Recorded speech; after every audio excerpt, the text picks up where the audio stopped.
Part 3 of Whip, Hammer, and Cross, and we'll just continue. It was real and it was beautiful. It was one of the most beautiful things I'd ever set my eyes on.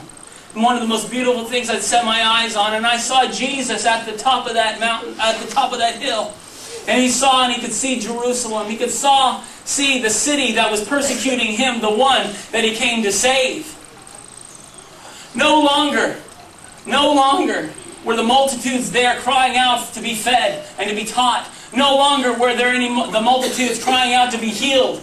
There wasn't the big multitudes at the time when Jesus was carrying this cross. They weren't there anymore. Jesus was alone, walking alone now. Jesus was walking alone. There was a few women that were crying, and as Jesus carried that cross on his back, he turns to them and says, "Women, don't weep for me, but weep for your sons and your daughters. Don't cry for me."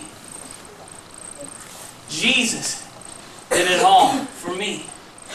Jesus did it all for me. And as Jesus stood there alone with a crown on his head and with the stripes on his back, carrying that cross, getting up there, they prepared him and they laid him down on that cross.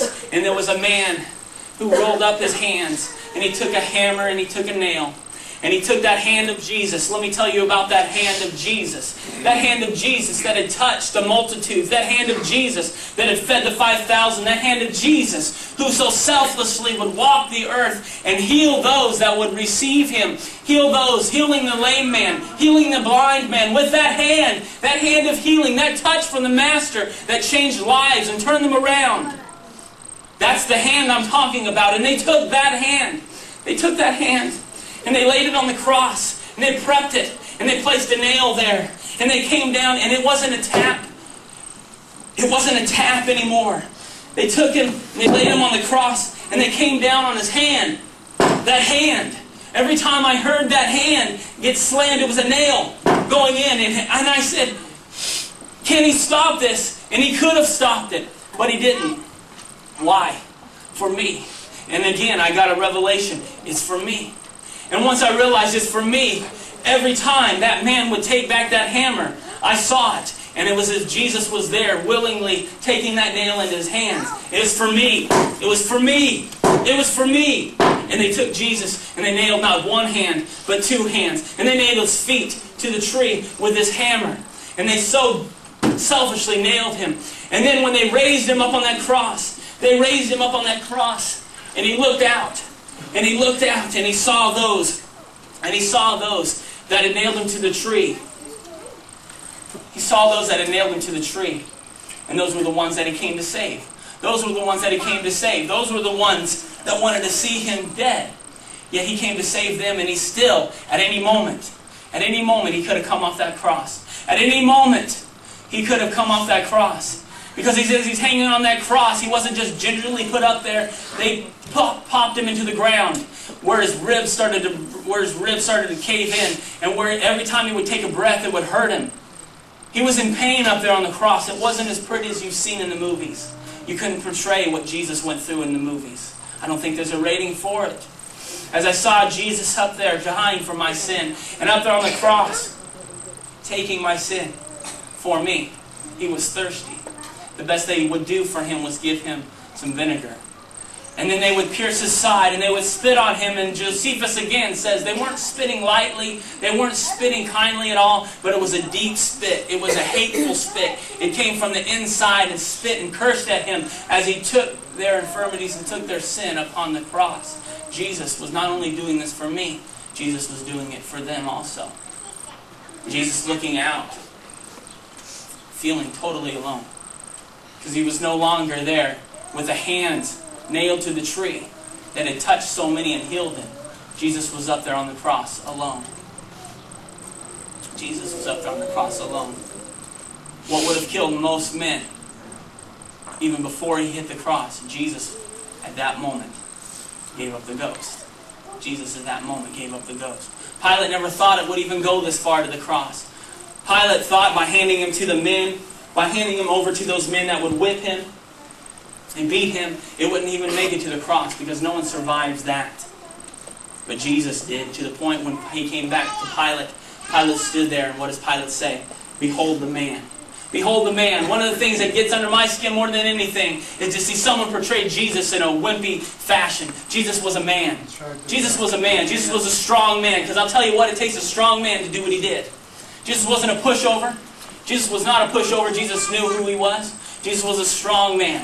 When I see a stained glass of a wimpy Jesus, it just breaks my heart. Because I think that's not a man. Jesus was a man. Jesus was a man. And even Pilate had to recognize and say, behold the man. Behold the man that could take that beating. Behold the man that could take that. Jesus was a man. And I knew at that moment that Jesus was not only a man, but Jesus was my man. Jesus was my man because he did it for me.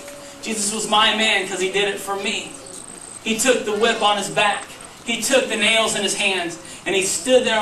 He got propped up on this cross. And on my journey, how ugly Calvary is to many people, but how beautiful it was to me, because that's where my sins are. And they're forgiven because of Jesus. And I've received Jesus.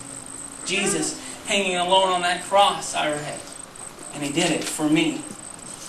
He did it for me. And my trip started to come to an end as I closed up the Bible and the Gospels. And I started to come back from my trip after seeing everything that had been done to Jesus. And I know this thought went through my mind, and I know some of the thoughts are going through your mind this morning. I wouldn't have been a part of that. I wouldn't have done that to Jesus. I wouldn't have done that. I can't believe anybody would have done that to Jesus. But you know what? Many times when we don't come and receive Jesus, we are putting a nail in his hand. We are stepping on that cross when we don't receive Jesus. Jesus today, I want to tell you now, Jesus today is on trial. And you're the jury. You're the jury. I'm looking at the jury. And you have the power this morning to decide. What am I going to do with Jesus? What am I going to do with Jesus? Am I going to leave him on a stained glass? Am I going to keep him safe and sound in the family Bible? Am I going to ignore what has been put into me as a child? Am I going to ignore that? Or am I going to embrace him?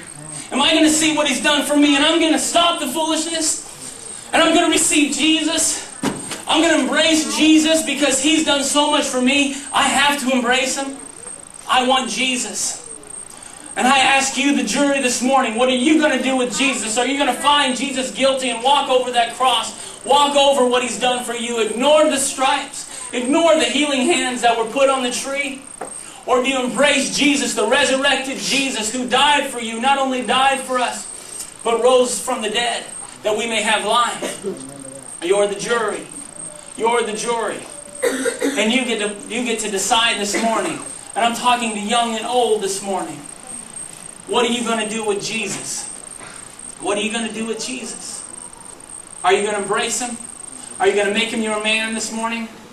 Or are you going to walk out of here and step over the cross and step over the body of Jesus and wait for another day for you to give your verdict?